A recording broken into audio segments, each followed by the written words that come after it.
lot has happened during the first week of the second Trump administration. Within just 3 days in the White House, President Trump has put a pedal to the metal, delivering on the mandate voters expected when they went to the polls on November the 5th. Now, thinking of history, it brings to mind a message that the voters delivered 30 years ago. Some of my colleagues will remember what's called a contract with America. And that was a platform, if you remember, engineered by former Speaker of the House, Newt Gingrich, that led to what was called the Republican Revolution of 1994.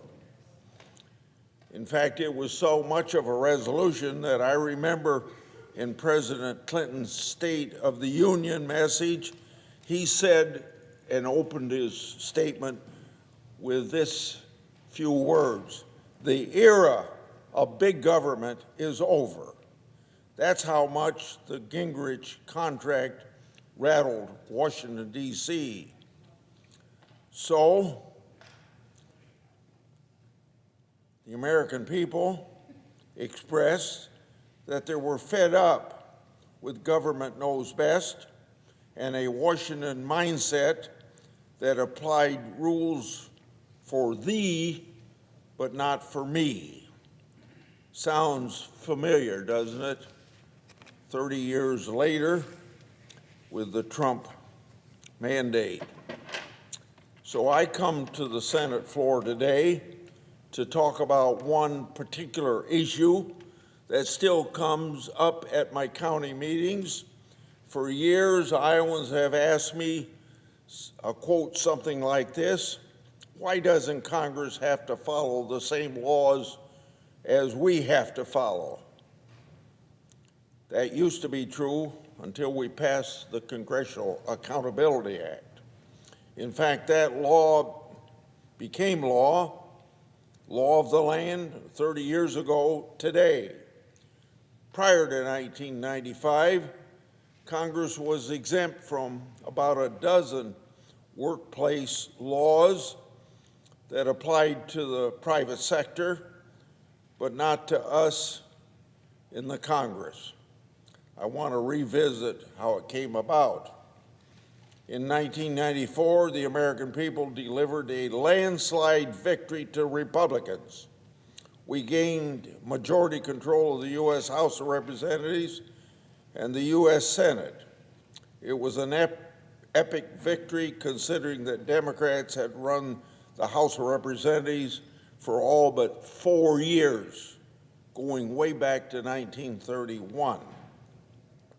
The best approach to good leadership is to keep an ear to the ground and a finger to the pulse of the American people, much like our 45th and 47th president has done since 2015. Throughout my public service, that's how this U.S. Senator has worked to represent Iowans: by listening, by keeping in touch, and by going home every chance I get. I hold myself accountable to the people. This year, I'll start my 45th consecutive year holding meetings with Iowans, meaning Q&A meetings in each of Iowa's 99 counties. Now, for a basis for keeping in touch and keeping government responsible, let's look at Federalist 57.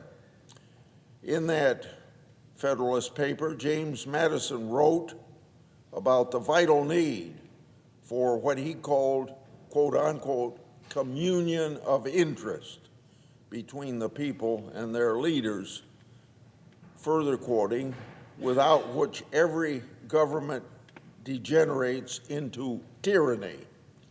In the 21st century, you could call that having skin in the game. So back to this 30th anniversary of the Congressional Accountability Act. During the period of Congress not having exemption from some workplace rules, Iowa small businesses and Main Street civic leaders hit the nail on the head.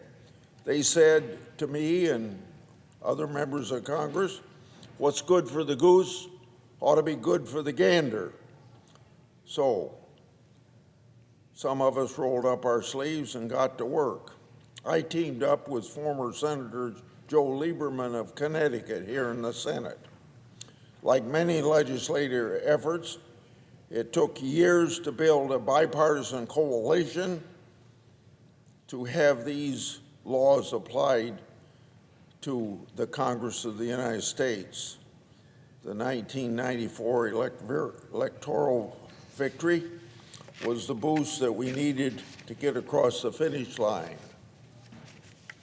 On January the 4th, I reintroduced the Congressional Accountability Act.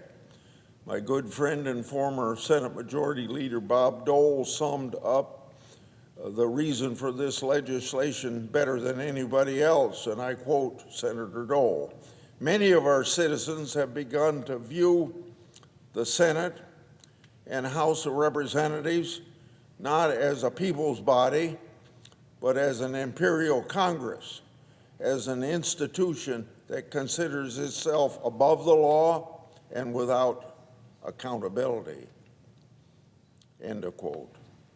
So that double standard had to end. We had to restore confidence with the American people.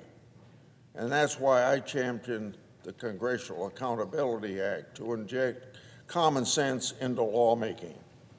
This federal law would provide that lawmakers walk in the shoes of our constituents, abiding by the same workplace rights and worker protection laws, including civil rights, age discrimination, disability, overtime pay, occupational safety, and health laws. One of my opponents during those years of trying to get this legislation passed was Senator Stevens of Alaska. And I remember as this bill passed the United States Senate and I was victorious, he came up to me and poked his finger in my chest and says, "I hope you're the first senator to get sued because of this legislation." Well, I haven't been sued, and I don't think anybody's been sued. The first bill that we sent to President's desk in the 104th Congress was the Congressional Accountability Act. President Clinton signed it, as I mentioned earlier, 30 years ago today on January 23rd, 1995. Since then, I've led reforms to expand whistleblower to employees in the legislative and executive branches. And in 2018, President Trump signed into law reforms to the law's reporting and resolution process for workplace harassment claims. Although the ink has long dried on the Congressional Accountability Act, we all still need fighting every day to keep a reality check here in Washington, D.C. I'm going to finish with this ironic statement.